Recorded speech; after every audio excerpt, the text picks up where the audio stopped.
The three-piece dark green big painted face wears a helmet and martial outfit, with fist-clenched martial hands, red beard and dark green, painted face. First, let's look at the demeanor of the puppet's head. It has round eyes, with a staring glare and a cracked mouth, fully demonstrating the weird personality traits of a human. In addition, he wears a military helmet, and wears a blue-green round neck, and narrow-sleeved armor outfit. Located at the waist, there are also animal-faced prints on the belly of the armor. The lower part of the armor plate is wide and large, covering the spleen skirt on both sides. There is a flag inserted at the back, symbolizing a high-ranking military official, such as a general or marshal, who can use the flag to give orders.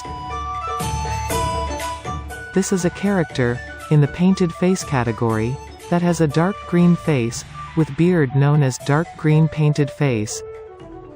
As its forehead, nose, and chin are three movable parts assembled, it is also known as the assembled three pieces, or three-piece dark green big painted face. As the dark green big painted face resembles closely to someone of dark green face and ferocious fangs, giving the impression of a villain personality. As a character in plays, he often portrays a general from a foreign country, or a villain character, such as a bandit chief.